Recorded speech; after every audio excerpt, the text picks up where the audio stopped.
rejected me, they threw rocks at me, they disrespected me. Because this is the attitude of Muslims today. We call them filthy kafirs, non-disbelievers, and all of these, disrespectful and offensive. And then we'll retort with, well, doesn't Allah call them kafir in Islam? Okay. Allah subhanahu wa ta'ala's usage of the word kafir, which is the origin of the word, like kafara, or kafir is a farmer. It's a farmer, if you want to go to the origin of the word. It's a farmer, and what does a farmer do? He tills the land. He takes old dirt and he flips new dirt on top of it. That's a kafir, if you want to look at it linguistically, right? He covers something up. All right, so if we took that word linguistically and we related it to the people that we call disbelievers, non-Muslims, kafirs, right? And the Prophet ﷺ never used that language when speaking about them or speaking to them. He never used that language with them, especially to their faces, and especially in a tone where it would get back to them and possibly chase them away from Islam. He never used that tone. All right, and I think the more appropriate thing would be to address them as people of other faiths. People of other faiths. But the derogatory usage of the word kafir, which many of them are aware of, it's not inviting. If I was a non-Muslim and you call, hey, kafir, you want to be interested in Islam, I don't think I would want anything to do with Islam. Nothing. If that's the way that you address me, no. Nobody wants to be addressed like that. When the Prophet ﷺ wrote letters to some of the kings and some of the emperors of empires like Rome and Persia, he would address them by their title. Min Rasulillahi ila Azim Rome. This is from letter from the Messenger of Allah to the Emperor of Rome. He didn't say to, disbelieving Emperor of Rome. He never referred to him as a disbeliever or a kafir. He referred to him in a title that he would like to be addressed. He referred to himself in a title that he would like to be addressed by. So, we have to, where was I going with this? There was a point I was trying to make. Lies and control. No, before that.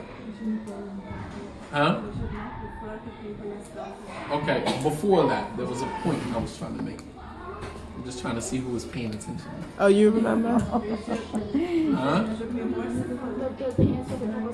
Never give up. Say it again. The answer the Prophet when the angel came to him. There you go. Oh, there she you was go. paying attention. MashaAllah. Right now.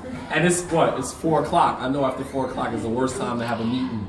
This is the worst time to have a lecture or meeting, right? Okay. So the angel said that if you like, I will flip these 2 mountains over on the people of Ta'if. Even though the Prophet was frustrated with them, even though he was upset with the way they rejected his da'wah, he was still merciful. He was still merciful. He said, no, don't flip the mountains over them. He said, perhaps Allah will guide from their progeny, from later generations, from these people, those who will worship Allah alone and not associate partners with Him. Right? And today, Ta'if is a Muslim city in the country of Saudi Arabia, right? So we can see the manifestation of the dua of the Prophet ﷺ. And the last thing is that Allah subhanahu wa ta'ala is in control, not you. That Allah subhanahu wa ta'ala mentions in many ayats in the Quran, because as a da'i or someone trying to change behavior, sometimes you get frustrated with people. You get frustrated with your family members constantly, time and time again, telling them they need to do this, they need to do that. We get frustrated with our children. Anytime we're in a position of leadership and we are responsible for other people's behaviors, we get frustrated. And in many ayats in the Quran, Allah subhanahu wa ta'ala has to draw the point home that you are not in control. It is not for you to control. Allah subhanahu wa ta'ala says, لَيْسَ عَلَيْكَ هُدَاهُمْ وَلَكِنَّ اللَّهَ يَهْدِي مَن يَشَاءُ. That it is not upon you to guide people, but Allah guides whom He wills. It's not upon you. لَيْسَ عَلَيْكَ هُدَاهُمْ. It is not upon you to guide people. That's not your job. إِنَّمَا عَلَيْكَ الْبَلَاغُ وَعَلَيْنَا حِسَابٌ. It's not upon you to hold people accountable. Upon you is to just convey the message. We want to hold people accountable today. I'm boycotting you. I'm not saying nothing to you.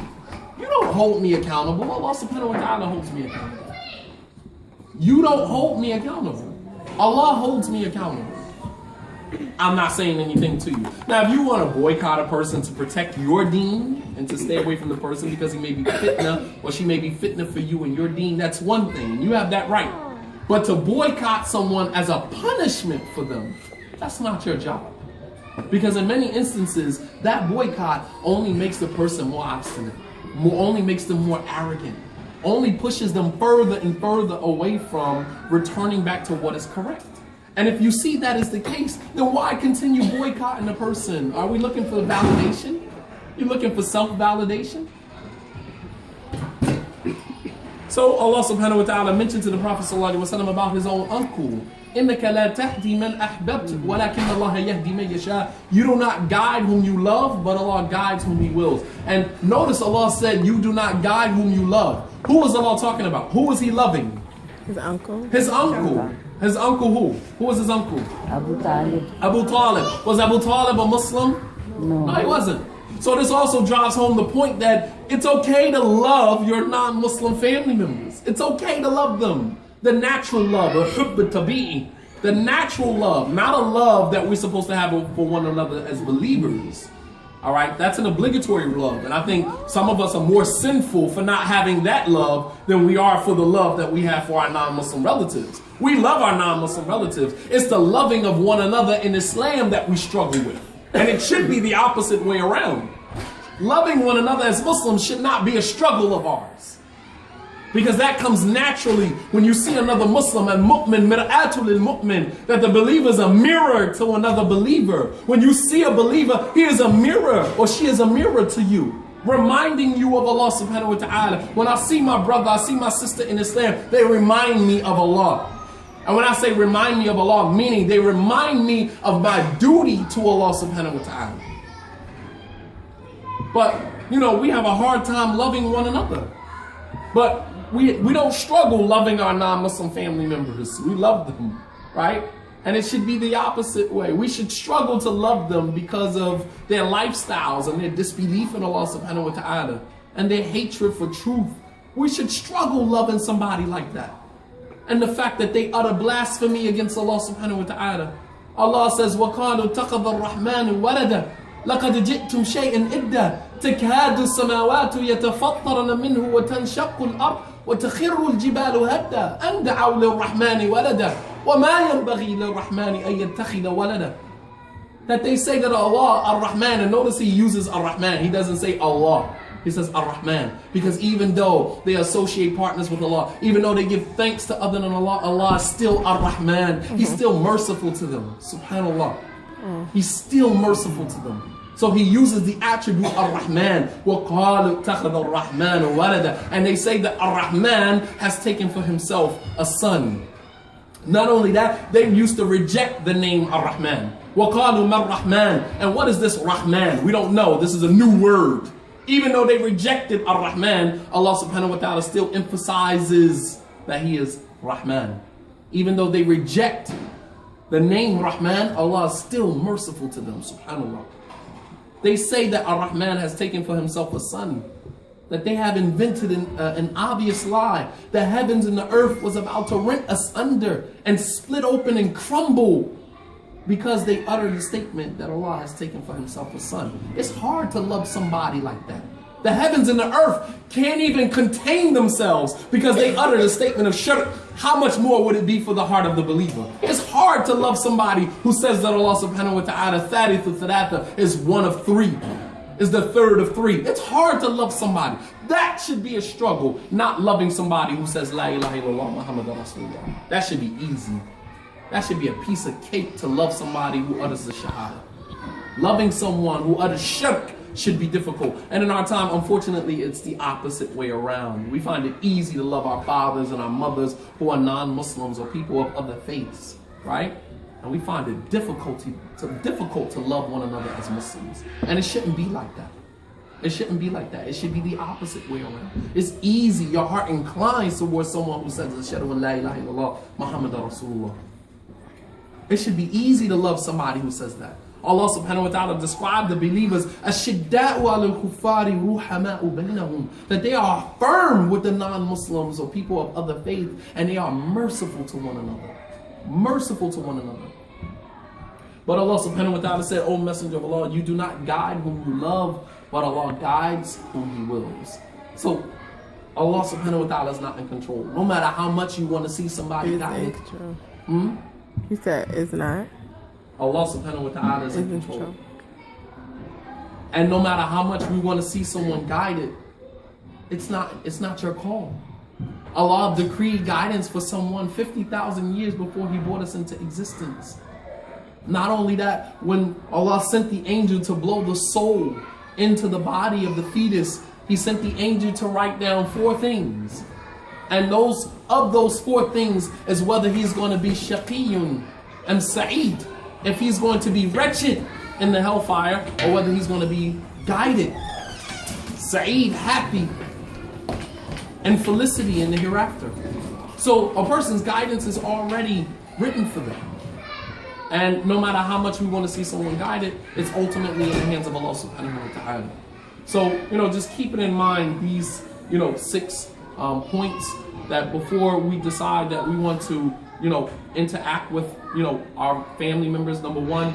And the last one I wanted to mention, number 7, is that even if your family cuts you off, you still have to keep ties with them, even if they cut you off. The Prophet ﷺ said, لَيْسَ الْوَاصِلْ مَنْ يَقْطَعُهُ فَيَقْطَعُهُ. That the wasil, that the person who keeps good ties with his family, is not the one who, when they cut him off, you cut them off. But when they cut you off, despite them cutting you off, you still make attempts to keep ties with them, even though they cut you off. You still make attempts to keep ties with them, even though they cut you off. That is the wasil. That is the one who keeps good ties, good relations with his family, even though they cut you off. So keeping these 7 things in mind, that number 1, we should be practicing what we preach, meaning be the change that you want to see in other people. Number 2 is to be humble about your approach. When you approach people, that your approach should be one of humbleness, humility. All right. Number 3, it should be of mercy, and not to, taking this iron fist approach, the strong arm of the law approach, that I'm gonna correct you. All right. Because a lot of times people don't respond well to that. Right. People don't respond well to that. But when you come with mercy and compassion and leniency, people are more inclined to respond to that and be receptive to that than they are to the long hand of the law, right? Number 4 is to leave room for opposition. Leave room that people may not respond immediately, and that you may have to come back on different occasions to try to convince the person that this is the right route to take. Allah subhanahu wa ta'ala commanded one of the prophets in the Quran, وَأْمُرْ أَهْلَكَ بِالصَّلَاةِ وَاسْتَبِرْ عَلَيْهَا. Order your family with the prayer, وَاسْتَبِرْ عَلَيْهَا, and be patient with that.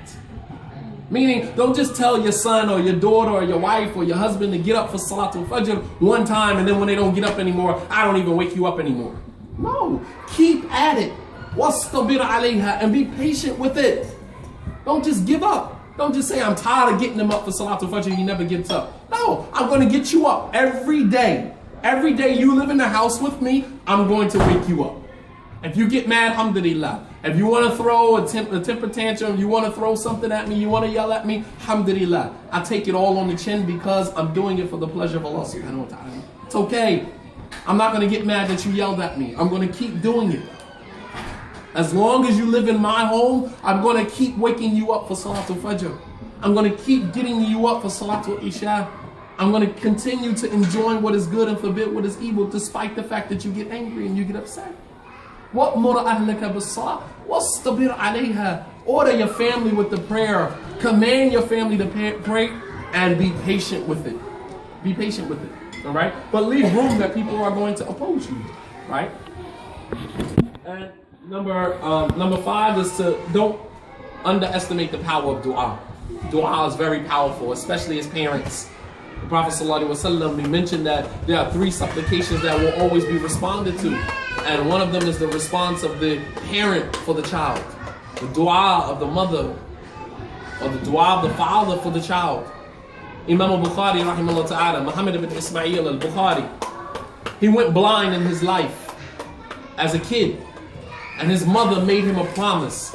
His mother took an oath. She said, Wallahi, I will not go to sleep at night, meaning I will stay up all night praying tahajjud every night until Allah restores your eyesight back to you. She never went to sleep at night. When nighttime came around, from Isha to Fajr, she prayed until Allah subhanahu wa ta'ala, she woke up one morning and his eyesight had been restored to him. Never underestimate the power of dua. Never underestimate the power of dua. And of course that applies for your family members as well. All right? And number 6 is that Allah subhanahu wa ta'ala is in control, not us. And number 7, that even if your family cuts you off, you still keep ties with them because it's ibadah, it's worship. Keeping ties with your family, even if they don't keep ties with you, you still have to do it because it's worship. It's just like making dua. If you make dua and Allah doesn't respond to your dua, do you stop making dua? No. Why? Because dua is ibadah, it's worship. Even if Allah doesn't respond to your dua, you are still obligated to make dua. You are still obligated. The Prophet ﷺ said, dua huwa al-ibadah. That dua, it is worship. It is ibadah. So even if Allah doesn't respond, we still have to do it. Right? Likewise, even if your family doesn't keep ties with you, separate your ties, you still have to keep ties with them because it's ibadah, it's worship. And Allah subhanahu wa ta'ala knows best. Wa sallallahu ala nabiyyina Muhammad wa ala alihi wa sahbihi wa sallama tasliman kathira wa akhiru da'wana alhamdulillahi rabbil alamin.